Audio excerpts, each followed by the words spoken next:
Hi, this is Eydie, and I am the newest member of the Freestyle Club. Warning. The Freestyle Club contains adult language. It is intended for mature audiences. Listener discretion is advised. This is Freestyle Club with your hosts, the unknown admin, Rafael Reyes, and CPR Jose Ortiz. Hello and welcome. This is the Freestyle Club. My name is CPR Jose Ortiz, and I'm joined by the unknown admin, Rafael Reyes. What's good, you bastards? And joining us on the third chair, only the second woman to be part of the Freestyle Club, we have Eydie joining us. How you doing out there? So, Eydie, tell us a little bit about yourself. Tell us how you got into freestyle. I started with theater first. I first taught children's theater for many years. I was able to travel to many different places. Wolf Trap, Virginia, Alaska. I was in Anchorage, Alaska for 5 weeks performing with John Shuck, which is one of the first Daddy Warbucks on Annie. I did a lot of children's theater, and then I came to see my friend Alvin Labasse, who was performing in 1018 on a Wednesday. He introduced me to a record label, and I was auditioned on Friday, got home, learned my song. The person didn't believe me, and I came back Saturday, recorded the song, and I was booked for a month on Sunday. It happened very fast. Baby, it's you, it's only you, the love I have for you, you know it's true. Baby, it's you, it's only you, I hope you feel it too, 'cause I for you. And I knew nothing about freestyle. I didn't know who Judy Torres was. I didn't know who Johnny O was, who Cynthia. And at a week's time, I was out there performing with them. At that time, were you getting paid? Were you getting taken care of? No. Not one dime. I did over 200 performances. I have them written down. I've done shows from here to California to Florida and never got paid. Did you have to pay your own way? Oh, yeah. I even went bankrupt at one time, honestly. Oh, my God. Yeah, no joke. But you know something? I take it as a lesson learned, and I try to move it forward and tell people who want to get into this business to do your homework. I was very young. I was hungry to perform. That's my love. That's my life, is being up on stage. It doesn't matter whether it's theater, whether it's freestyle, whether it's pop, whether it's R&B. Just performing is my drug, you could say.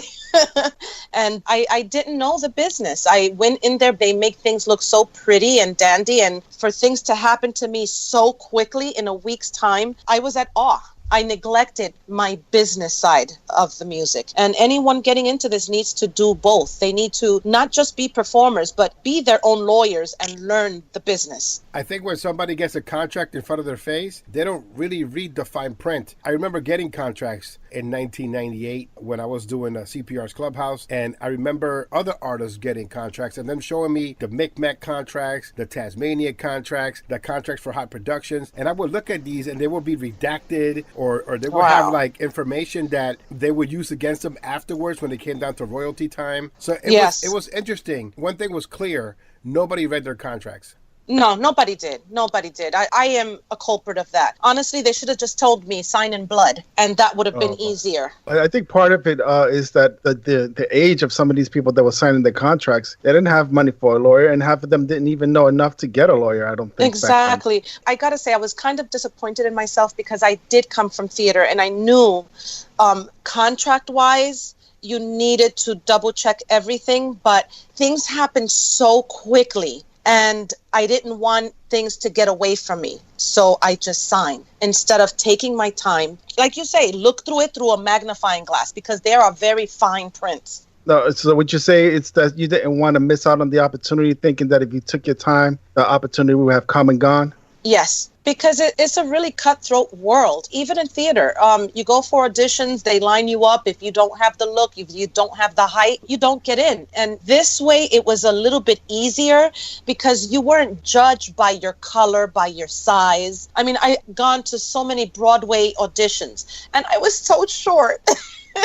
I was short. And here they wanted girls. I mean, I can dance. I did tap, ballet, and jazz, and I can dance, but I was too short. They wanted the long legs, the tall girls, you know, with the va-va-vooms. And here I am, little tomboy, with the little legs, and I had the dancing skills, but I didn't have the look they were looking for. At least in freestyle, you sing, you're in. Was that an easy avenue for you to get into? Because, I mean, Yes. if you were having such a hard time trying to get into what you really wanted to do, did you feel that freestyle was going to be that avenue? Oh, yes. I really believed it. I mean, I remember auditioning for older parts, and at 23, I looked like 16. And I remember a theater teacher always told me, Eydie, you're always going to play the younger roles. Even at 50, you're probably still be playing 20-year-olds. That's just the way it is in theater or film or movies. You know, they're looking for a specific look of a specific age, and if you have it, you're hired.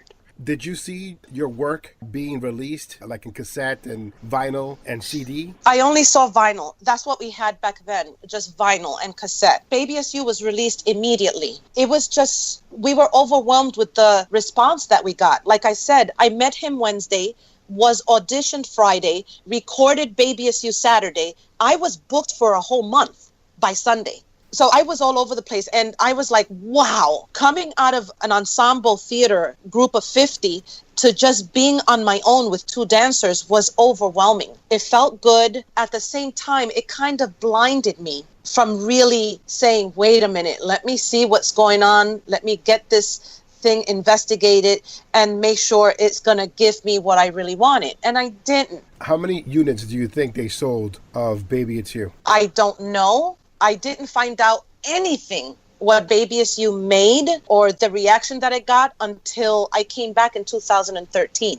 Wow. What? Yeah, I didn't know anything about Baby SU or Come Back to Me. Till this day, 2018, I still have DJs who contact me and say, was that you in Come Back to Me? I was like, oh yeah, not Eddie, it was Eydie. Come back to me, I need you with me. You never have to say you're sorry. Come back to me, you know I love you so. Oh baby, please don't let this romance go. Let's forward to 2018. Yes. And let's talk about the differences between now and back then. What do you see as different, or is it still exactly the same? Oh no, I'm wiser, I'm older. Shh, still 25. I am involved with amazing people. Father, first, Eydie Rodriguez, I call him Father, took me under his belt. I went to him to re-record Baby It's You and Come Back to Me because I feel that my voice has changed. I've gotten older, more experienced, and I like to freshen things up and give the fans up-to-date things.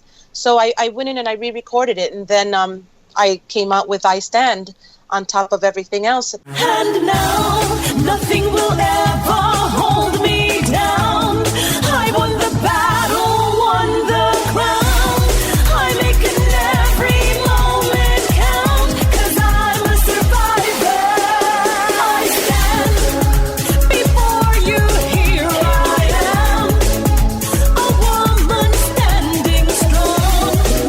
I believe with all my heart, now my cup runneth over.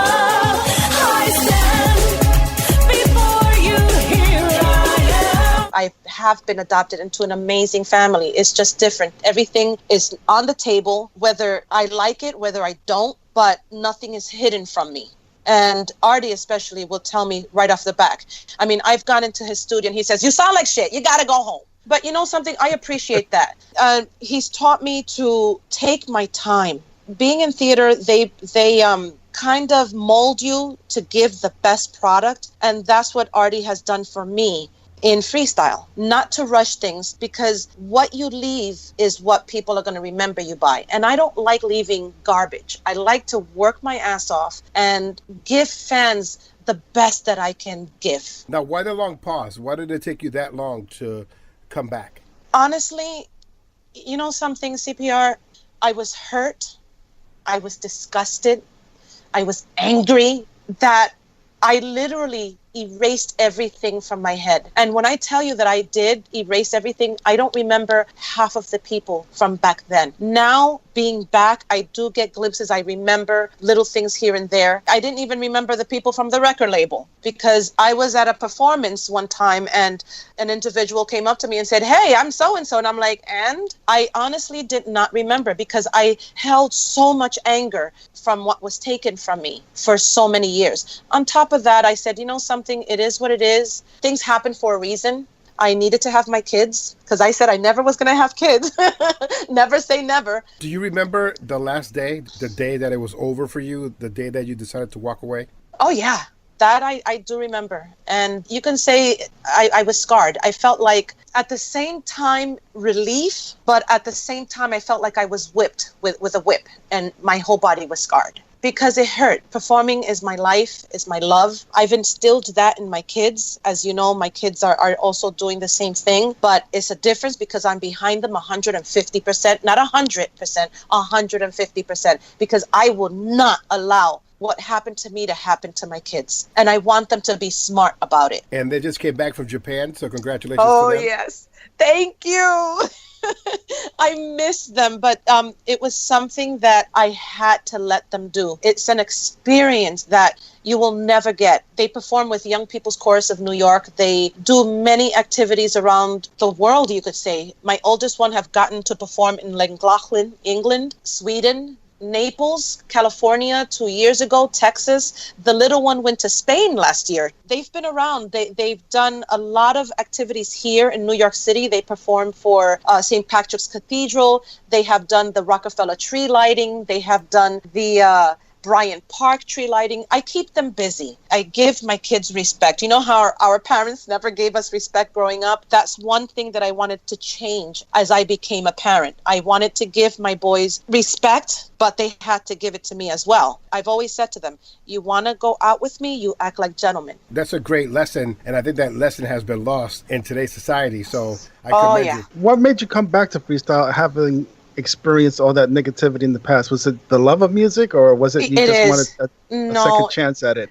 It is. I think it's both. The love of music. I never stopped singing. I sang to my kids when they were in my stomach. I sang to them when they were born. I taught them different genres of music, and something was missing with me, and I wasn't complete, and I wasn't happy. I had to come back. I have a lot that I wanted to show. You know, on top of having my kids and battling breast cancer, I didn't want to leave this earth without fulfilling what my heart wanted. Have you ever thought of doing other music besides freestyle? Oh, yes. I don't limit myself. That's the one thing that I appreciate that theater has taught me. I don't limit myself. I would do pop. I would do R&B. Hey, I would do Spanish, even though my Spanglish isn't that great, you know. But you and me both.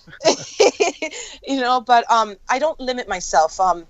In the theater, I did tap, I did ballet, I did jazz, I did different types of music, I did cabarets. You know, I don't limit myself. Any opportunity that I can get, I will do. I mean, I was in a Billy Idol video that I did years ago in a subway. It was called Subway Surfing, and I had to play. I was 23 and I had to play a 12-year-old, you know, with a yo-yo in the train at Billy Idol's music video. I'm showing my age. We're all going to YouTube to check out the video. Oh my gosh, I was little. I'm still little. Everybody thinks I'm so big because they say my pictures like look big. I'm only 5 feet. This is the Freestyle Club. Topic of the week. Let's talk freestyle. Freestyle. This week's topic of the week is what's in a name. You have been one that has lost your identity, and you lost it for a little while when you first started your career because for some reason your name wasn't plastered all over your records. For example, when I collected all the high power stuff, it was Tony Dr. Eydie Garcia. And then you will have to play the record to find out if it was a male or female singer. And you had to guess who the heck it was that was actually singing the song. Because you know that if somebody had a contractual issue, they wouldn't put their name on it. One record was Tony Dr. Eydie Garcia in big letters. And then on the bottom, small letters featuring Eydie, Baby It's You. And then you turned the record around and they were selling these double-sided records at one time. And it said Tony Dr. Eydie Garcia, Come Back to Me. But then you're wondering, did Eydie sing this or somebody else? And so, Yeah. what's in a name? To you, is the name of value to you? Your name, Yes. Yes, it's my identity. My father named me after Eydie Gorme. It's my identity. It's when people see Eydie, they say, oh, that's Baby It's You. Oh, that's Come Back to Me. That's I Stand. And by taking your name is robbing you from you. That's why I have that issue where back in the day, it was the artist that made the producer, not the producer that made the artist. So, for example, the producer will get their credit and for the most part get the most money. It would be the artist's name, Eydie, and Baby It's You, and that's the song.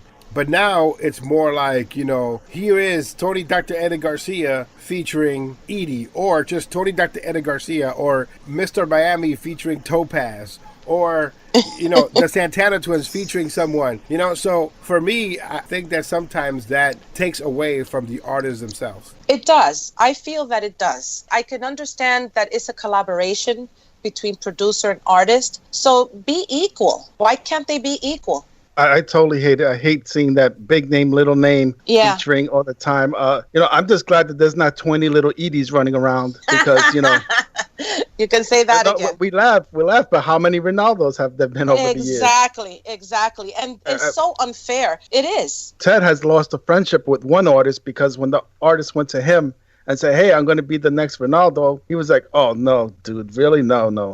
And that was the last conversation they had. Yeah. Because, you know, we weren't embracing that. And we're like, no, dude, your own thing. You've got a good enough voice to be your own person. That's what I didn't. Don't be someone else. Exactly. That's what I didn't understand. Or at least, if you're going to be the next so-and-so, put your own vocals. Don't just go and mouth the previous artist's vocals. Use your own. Use your live voice. And look at the controversies with the Wicked Riches and with the Reynaldos. Even when Reynaldo Gonzalez was returning to the scene, just like you, who was turned off by the music, he was met with other artists that were singing his songs or claiming to be him and singing over his vocals, or going to Brazil and you can see like they picked up some dude from the street and they put him on camera and they made him the new Reynaldo. To me, the name of an artist is everything, and I feel that the freestyle genre is so small that we should never have the producers be the focal point. I think that it should be the artist to be featured. It shouldn't be, such and such producer featuring the artist. It should be the artist, and just leave the name of the artist there. And then when the production happens, you can read the credits. Exactly. The Latin Rascals are the Latin Rascals no matter where you go. It doesn't matter. Small letters, big letters, they're still the Latin Rascals. And so Tony Moran and Albert Cabrera, one of the best teams in all of freestyle history. So that's never going to change. But now it's more of let's feature the producer first, and then the producer is allegedly now giving the name value to the artist, which again I disagree with. I disagree too. When we get a song, we work our asses off. We try to relate to the song, relate to the words, or if we did have, like I Stand came from my personal experience. So every time I sing it, I have a deja vu. I go back to getting that first note or that first talk that my doctor said, you have breast cancer. And that song means the world to me because even now, years later, that I still sing it, I feel it. I feel that I'm going through the whole experience again. We put a lot into it. Not saying that the producers don't put a lot into it, because it's a collaboration with both of us. We make both things work. So why can't it just be equal? Why does it have to be this big letter featuring little tiny letters? So-and-so. Why? It always reminds me of Tony Garcia's Little Susie, Turn the Beat Around album, where it's big Tony Garcia, and then he got Little Susie on the palm of his hand. It was such a disrespect to the artist when I first saw that cover. And I just feel that that's what's happening now, again, as we continue to try to move this music forward. It feels like the producers don't want to stay behind the scenes now. They want to be up front. They want to be the ones to be interviewed. They want to be the superstar. They want to be the one that is featured instead of the artist that they represent, where in history it's always been that artist giving props to that producer, where everybody wants to know who that producer is, and there's a mystique to them. There's that interest in them where you want to work with them or try to find a way to work with them. Now they're all in the front like a bad Puff Daddy video. I think that's why a lot of artists are now taking control of what they do and making sure that everything is the way they want it. Just showing everyone that you have to do your homework. You just have to. When you returned to freestyle and you came back, it must have felt like you were brand new all over again. And that you needed to find your footing. And the footing that you found, the Magnificent B. I made a joke about that on the previous podcast, and you immediately hit me up and started talking about it. So let's discuss that right now as part of this identity. Because again, when you sign up to be part of the Magnificent B, it doesn't say this guy's a top artist. Even the description was, they may not be the best, you may not know them, but they're just as good. It's like you're that store brand cereal. You know what I mean? My ex-dancer was the one who brought me back out. He helped me create my Facebook page, and he put me into the Magnificent B, as you call it. I knew nothing about it. I didn't know what it stood for.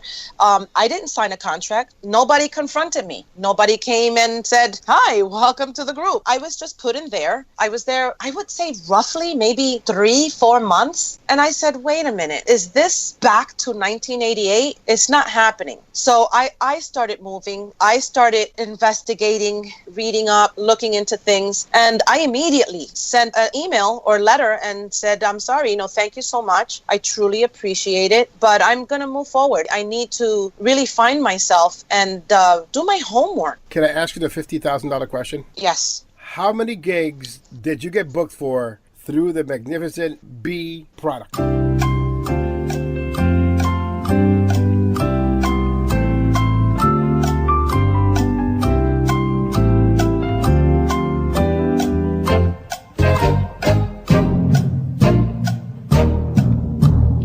Zero. You don't want to think about it? I don't even have to think. I can even count it on my fingers. Is that your final answer? Yes, that's my final answer. Do you want I'm not surprised. Do you want to call a lifeline? Not even. I'll call my own lifeline. It was a flawed concept from the very beginning. I understand what he was trying to do, but from a marketing perspective, why would you start off on the wrong foot? You're telling people this is a subpar product. Come try it out anyway. Yeah. Well, something, I didn't know. I really did not know. And again, I needed to just stop. This time I stopped and I said, let me do my homework. When you're going to start a product, you got to promote the product. You got to sell door to door. You got to put it out there. And this was nothing. We were just sitting on shelves doing nothing. And I said I didn't waste 25 years to come back and be back there again. I hated the whole concept. I know there were a few of my friends that they asked me, hey, what should I do? They're saying that they're going to get us gigs. I gave them my blessing and I said, go for it. Because, you need to support. Then they started adding some really questionable artists on there. And then when they added the Magic Man, I was like, this is jump the shark already. I think a better approach would have been come check out the all-stars from the upcoming artist group. Exactly. Or something to that effect, Exactly. It's say, yes. Try a lesser brand. It just, you're not going to do it.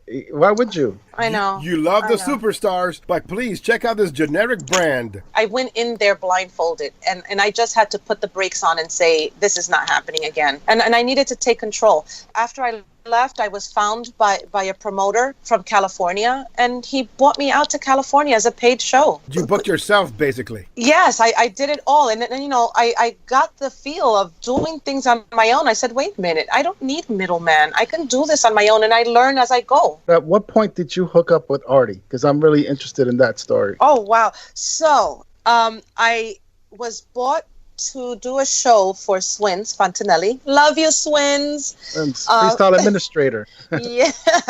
He bought me for his birthday to do Baby It's You, which was one of his best songs, which I didn't know about. He didn't even know that I did Come Back to Me. And he paid me for a show, which I was trying to be stopped from doing that show. And I said, no, nobody owns me. I am back on my own, standing on my 2 feet, managing myself. So anyone who comes to you needs to come to me. I got to see Johnny O after 25 years with his road manager back then, which was George G. George G took me to Eydie because I was interested in putting new vocals, my up-to-date vocals on Baby It's You and Come Back to Me. And that's how I got involved with Eydie, and Eydie asked me what had happened to me. I explained to him. I mean, I remember that day so clearly. I sat on his sofa and I cried, telling him everything that happened from day one into having my kids, having breast cancer, and coming back. And out of that, I stand came. You just mentioned it briefly, how Yes. they try to stop you from performing. Even I, at one point in time, had gotten some phone calls from your old label trying to look for money. Why does he feel that he still owns a part of you? Delusional? I don't know. Delusion. You know something? I think out of everyone, I walked out of there legally. I went to court. I walked out of there legally, and I still have my court papers.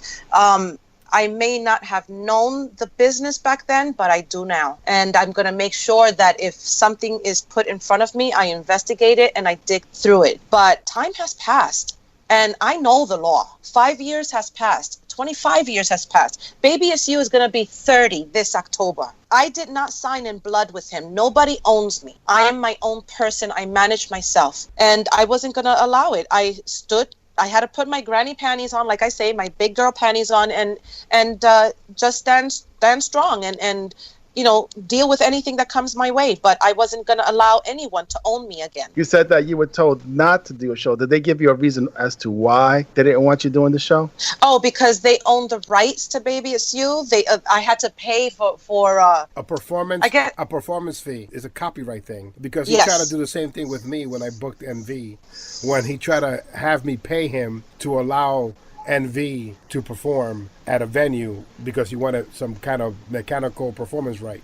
And I guess he was doing that a lot in New York and trying to take people to court. we as artists need to do the homework and know your rights, know what you can and cannot do, and not allow anyone to say, oh, this is what I'm saying and that's what's going to happen, because it's not like that. We have rights. Time has passed. It's 25 years later, and I know it's not the same law from back then to now. You have more rights. So we need to do our homework. We really need to look into things and make sure you know what you can do and what you can't do. Tell me how much money you have paid. To perform? Yes. Yeah, I have not paid anything to perform. Why not? Why should I? It's my vocals. It's my vocals. Perfect. If you don't want me to perform, find somebody else, remove my vocals, and have that other person put their vocals on there. I hope everyone's paying attention out there. We had an issue too when we were with Freestyle.fm and we were trying to come up with an album. Remember that? See, we were trying to come up with an album for Freestyle.fm, and we had this artist. You know, he was like, "Yeah, you can use my song." And then we got a call from Mr. Wonderful saying, "No, he don't own the rights to that song. I own both parts of that song." So there goes that project, because we couldn't even take his vocals and do a remix with someone because the artist didn't even know that he didn't own the song. Oh wow! Look, anybody. Even a drag queen can take my song and sing. Is anybody going to stop them? No. And people have. If you look at videos online, the subterfuge has been there for a long time. Again, how many Reynaldos have gone to perform in other parts of the world, like Brazil? Yes. And you look at the videos and there's Benny Velez, and you're like, why is Benny Velez singing as Reynaldo? He's Benny Velez, Dream Lover. En mi vida yo te quería con mi corazón de noche y de día. Ahora yo soy tu amor de sueño. Me dejaste solo, corazón pequeño. I'm all alone, I don't know what to do. The love we shared just wasn't true. I won't have another lover in this world. So why you wanna break my heart, girl? Tell me why I had to be your dream lover. I thought I was yours and there was no other. So tell me why you want to break my heart. I thought we'd be together.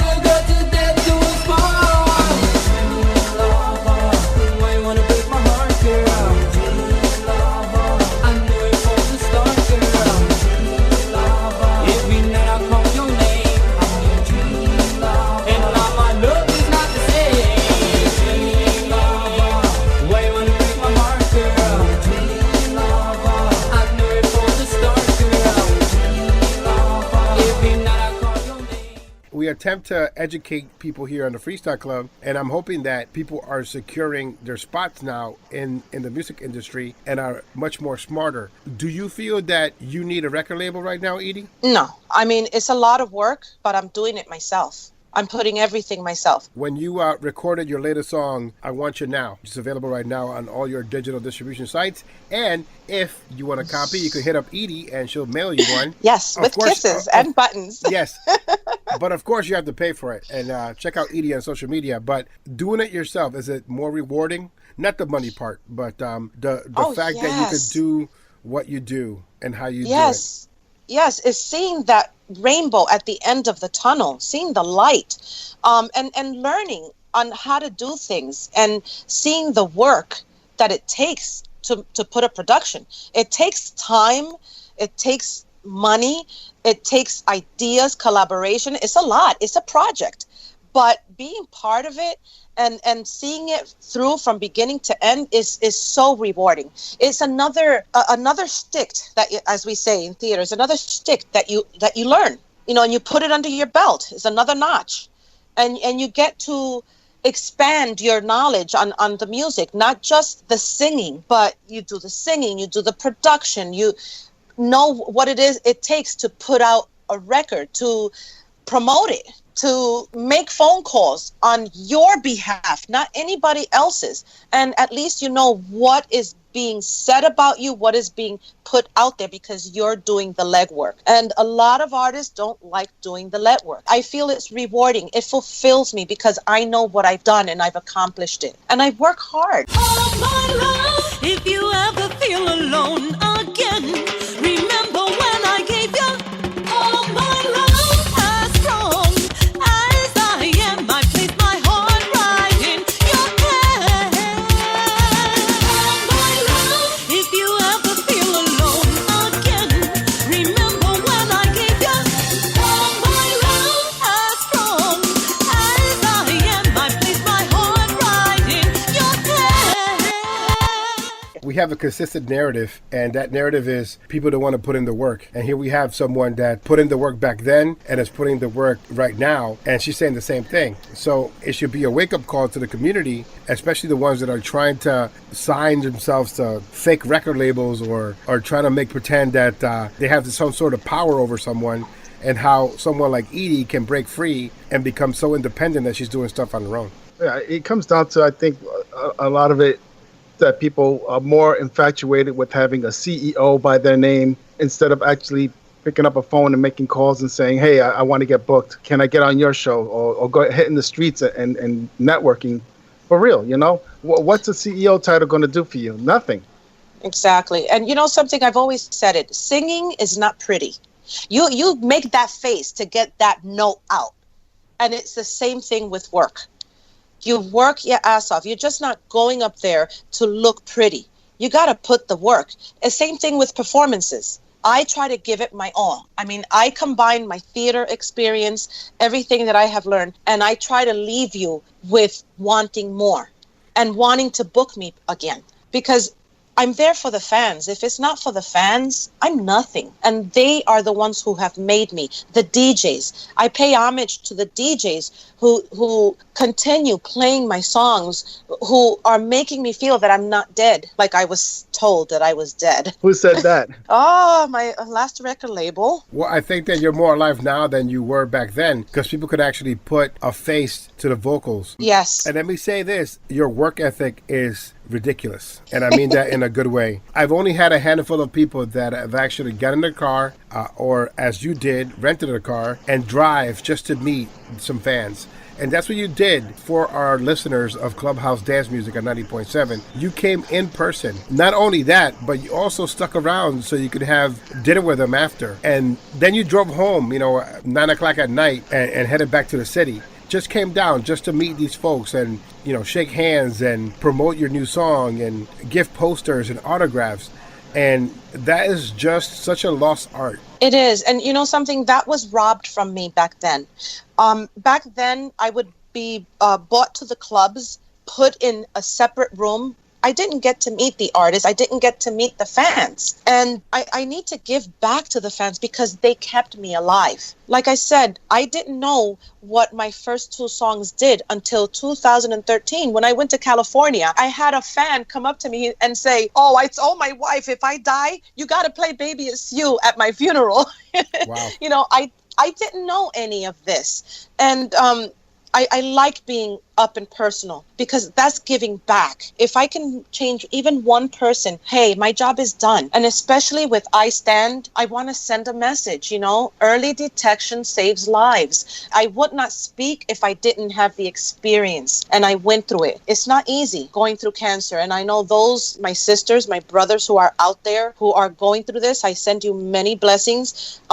You will only know what it is to go through it because they went through it. People need to just wake up, and early detection saves lives. I keep saying it. Check out the video right now on YouTube. It's Eydie's I Stand, and it's a beautiful song. It's a beautiful, inspiring message. And when everyone picks up the pictures of their loved ones who had cancer or who have cancer, and I'm sure that was Artie's idea, right? Yes, Eydie is an amazing person. I am so blessed that he was put in my path because I didn't trust anyone. And from the day one that I finally got to meet him up and personal, I felt home. I felt like I came home. I'm really happy he sat me down. I'm sorry, don't mean to interrupt, but I'm really happy that a person like him who came on the show and said, I don't trust anyone, was able to earn your trust. And you guys trust each other to put these projects together. And I think that in freestyle, there should be some healing like that. Being able to open up again. Yeah, because you don't. If you don't heal, you can't open up. I have to say I have healed. Half of me has healed. I still have a lot of work because we never fully heal, but I have come out of my shell. I have come out of the black cloud. And I'm happy and I'm glad where I'm at. It's work. I'm not going to lie. It's work.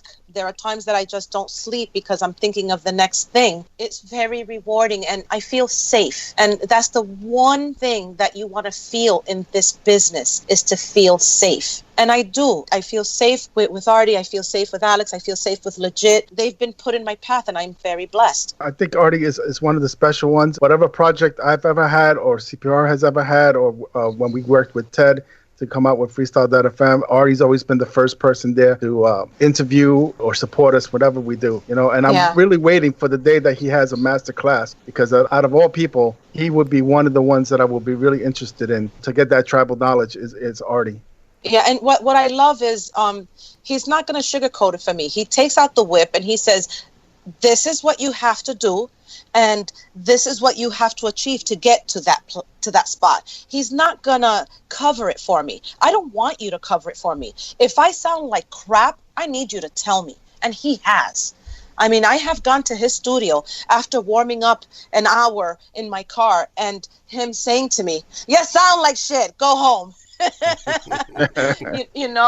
That's just honesty. He is trying to put out the best that you can be. So why not? You don't want to hide your vocals. You want to give your fullest and show the world that, hey, this is me. No covering. It's just me. And that's what you're going to get. I love the video of him when he was producing All My Love. And, oh, my gosh. And he's adding the Latin percussion on it. And once he finishes that Latin percussion, he just raises his hands like he's victorious. And, yes, and he didn't know. He didn't know that I was filming him. The energy in that room, he was like the mad scientist. I felt like I was a connection to him. I felt like electricity. So I just started filming him. He did not know. And then after I showed it to him, he was like, oh, my God. He's the mad scientist. It was such a great moment. And I'm gonna, if you're listening to the Freestyle Club podcast, go to the Unknown Admin page or the CPRsmusic.com page. We're gonna embed the video on there so you can see this brilliantness that is Eydie Rodriguez. It's a short clip. It's not more than a minute. But for me, I felt this electricity when I first saw that video. And it comes up once in a while on my feed. And I just celebrate that. Because not only is the song wonderful, and not only that percussion is like the best part of the song, aside from your vocals, of course. I just loved that. I just loved it. And it's something that people should look. It's the passion from someone that is trusted. And when you give them trust, it kind of gives someone an added encouragement to do the best that they can to give you the best product that they can. Just by watching him and the energy that he had, it pushed me to go back into his little box, as he's called it, because we strip in there, it's so hot, to just do better. And when we would come out and I would watch him finagling with his little buttons and the energy and the passion and love that he had, I said, Eydie, I could do this better. Let me go back in. It's a collaboration with both of us. I feed off of him. He feeds off of me. And honestly, CPR, we didn't know what we were going to do with this song. When we first started, we were like, okay, what are we going to do? The blood just started flowing. He started playing. I started vocals. He got more energy. I got more energy. And that's what came out. And that little thing that I recorded was a fluke. I just needed to grab his energy because I wanted to eat it up. It was just amazing. To end this topic, let me ask the unknown admin and yourself to think about this for a second. What is in a name, especially when it comes to our music freestyle? What is in a name? How important is that name to you? And are you willing just to allow someone else to get shine from your name? So no, I don't even have to think. Your name is your identity, is who you are, is what you're recognized from. Your name spells every part of your body, and that's how I see it. ED, that's me, from my head to my toes. If there is someone else, then put their name on it. But don't go and put your name on something that somebody had already done. We have a Barbra Streisand. Why would we want another Barbra Streisand? Be you. I think Andre in episode 6, it's oddly enough that, he came on before this episode and said, your name is your brand. CPR is a brand. The Unknown Admin is a brand. Eydie is a brand. You can't allow anyone to tarnish it, let alone take it from you. Exactly. Hey, if I can do Eydie jeans, I'll do it. But that's what's going to represent me. It is your logo. It is who you are. I've had this argument, before. I will still continue to argue this point. I don't want to see producers up front and trying to take the spotlight from the artists that they're producing. I can appreciate a producer. I love Jay Allams. I love Willie Valentine. I love all these new school freestyle producers. But I don't want to see your name first featuring the artist. I want to see just the artist's name. And there's this other rule that they are trying to implement, and that is that I have to mention the producer's name before I mention the artist. And I don't believe in that. As a matter of fact, there's one specific producer that mandated that I say his name because he's the producer before I say the artist. And I told that producer to go fuck themselves. And I've never played any of their music again. I think that type of behavior says more about the producer than anything else. Right. I'll just leave it at that because we can go on and turn down the wrong road with that. That type of approach says more about the person than anything else. Sometimes that producer got to take a step back and be like, this is your spotlight and I got to do the right thing by you. We're no longer going to be doing this featuring stuff and let you shine. And then what will happen, and what will happen genuinely, is that artist is going to always talk about the producer, just like Eydie did today. Eydie spoke about Artie. You'd never see Artie Rodriguez featuring Eydie unless they're doing a duet. Artie says, this is what I'm going to do for you. Take your name, put your name on the song because you did all the vocal work, and then go in and promote your song. And during that promotion, you're going to mention that producer. And if there's any aspiring artists out there that are listening to the music and the vocals that producer recorded, when they hear, hey, this producer recorded this, they're going to seek them out. So there's no need for them to take the spotlight from the artists themselves. This is the Freestyle Club. Pick Hit of the Week. Welcome to the Pick Hit of the Week. This week we have Eydie. So ladies first. Eydie, what is your Pick Hit of the Week for the Freestyle Club? But it's not freestyle. I'm just fixated on Eminem's new song. It's called Lucky You featuring Joyner Lucas. That third chair, I'm going to burn it, I swear. Unknown Admin, what is your pick hit of the week? My pick for this week is Qualabay, Just Want To. Just want to be there. It's just you make me want to stop. Make a brother fall in love. 'Cause I want you, really need you, baby. Love, baby. Give love.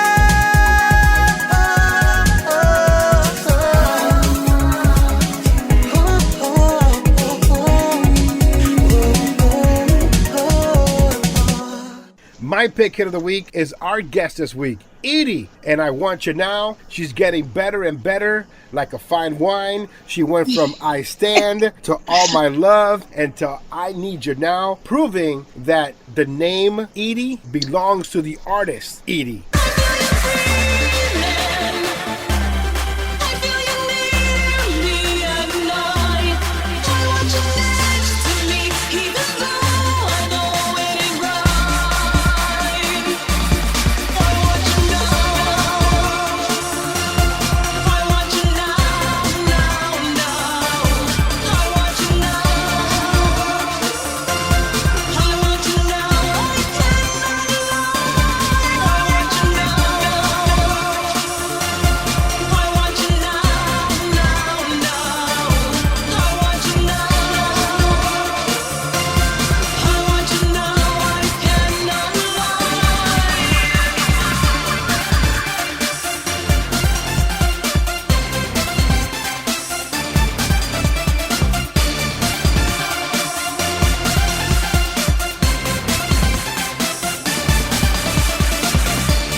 And if you like the song, you're going to love the video. You got to watch the video. I was watching. I'm like, oh, this is pretty cool. Until I saw the guy with those creepy eyes looking at her. I'm like, get out, Eydie, get out of the house. I wanted to break out into, there's a stranger in your house, verse. I'm like, get out. You should have seen my mother. I have my husband and my mother in the room, and my mother's like, ay, Dios mío, ¿y qué tú haces vestida así? I said, ma, Louis, right there. The husband's right there. I got nothing to hide. Right. No, Sandra was a sweetheart. It was an amazing day that day shooting that video. The Freestyle Club. Freestyle News. This week we have feedback and freestyle news with the unknown admin, Rafael Reyes. Ralph? From the Freestyle News, we have 2 more projects in the crowdfunding phase. Well, one of them is complete and failed, unfortunately. It was Because I Love You. Yes, that is a cover of Stevie B's Postman song by Destoon Records. Because I love you, my heart's an open door. Oh, girl, won't you please come on in? Because I love you, I'll be right by your side. To be alive, to be your guide. They put out a crates with a Q project where they put the song up on vinyl, and people, they pay, and hopefully if they make the mark, the vinyl gets released. If it doesn't, then it gets rejected. Unfortunately, this one didn't make it, and it was only $35, and it came with 7 versions, including the acapella. So that's kind of a shame that song didn't get out. But again, you guys got to mark it. Yeah, I didn't know about it. I just accidentally stumbled upon it. The other one is from Tony Marino, and that has 4 songs on there, and it's still going on, but it doesn't look like it's going to make it. It's only 4 songs, and it's kind of marketed kind of weird. But if you go to Q Rates, QRATES, and this will be in the show notes, you can see for yourself and decide if it's something you want to invest in. Remember when, do you know I would hold you through the night, and then we'd start again, can't stop loving you, no matter what you say or do, I can't stop loving you. As part of the Freestyle Feedback segment, I wanted to discuss our guests right here on the Freestyle Club. Now, when we produce these episodes, we invite everyone to take part in. We take suggestions. We take people that you want to see. We just grab whoever we can to be part of the show that week. And so I know a lot of you have given me feedback on some of our past guests, but what I will say is this. I have invited everyone and anyone to be part of the Freestyle Club as long as we are interested in speaking with you. I can speak to anyone who may or may not agree with me. I can speak to someone that may be considered an enemy, people who are supporters, have people who are detractors. I don't care who comes on the Freestyle Club. And the reason why I don't care who comes on the Freestyle Club is because I want to have an honest conversation about our music freestyle. So whatever issues we may have or we may not have, or whatever issues you may have with the guests that we choose that week, we leave that outside and we bring them in to get a better understanding of our music, because the only way that we're going to understand each other is by communication. And I don't mean by communication on social media where you can't tell intent when you type something. When you talk to someone and you communicate with someone, the point is clear for both sides and we could have an honest conversation about the music that we love. And CPR, this is why I like your show, because you are opening the floor and putting everything out. We're not hiding anything. You know, you have questions, we have the answers, and we're going to get to the bottom of it. And it's time that something gets done like this, that any question, no matter what it is, gets put out there and gets answered. Yeah, I think it's important that people open up a little, because it's been 7 episodes now, and I can say each episode I've learned something. You know, if you know everything, you're not going to learn anything. And again, we're saying you don't have to agree with what the guest is saying, but the guest is giving perspective. You may have a different one, but still, it doesn't hurt to listen to someone else and you know, have that exchange. I would like for you guys to bring a fan on. There's so many fans. I want to know what the fans feel. Why you not? You are not the only person to say that, and we're looking for that big I mean, come on. fan. Bring the Lizette Molina. Bring the Dulce Candela. There's so many. Jimito. Bring a DJ up there. I want to see what the fans have to say with all the drama that goes on, how they feel, because it kind of takes away from the music. So let's get down and dirty and put everything on the table. No hiding. And this is what your show is doing, is giving answers to questions that people have had for so many years. We make a lot of assumptions about each other, and the first thing that we do is not trust. And so there's nothing better than speaking to someone, because you can tell sincerity when you're having a conversation with someone. And we will discuss having these folks on our show. I just hope that if they are invited, they can be respectful enough to have an honest conversation about freestyle. I want to have an honest conversation about our music.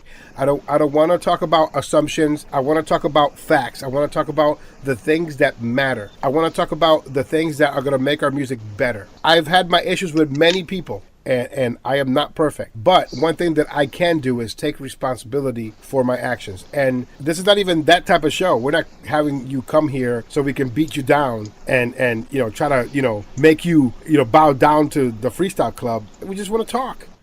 Subscribe to the Freestyle Club podcast, theunknownadmin.com, and cprsmusic.com. Well, that about wraps it up for this edition of the Freestyle Club. Eydie, where can they find you? Oh, you can find me on Facebook, on Instagram, on Twitter. Just look for Eydie, and that's E''DEE. And if you're interested in a hard copy CD, you can reach me at paypal.edeemusic.com. Ralph, where can they find you? You can find me at theunknownadmin.com, and I'm still on Fortnite, still grinding out that Ragnarok skin. Until next time, at CPR say goodbye, and you can reach me at cprsmusic.com. And remember, peace, love, and freestyle.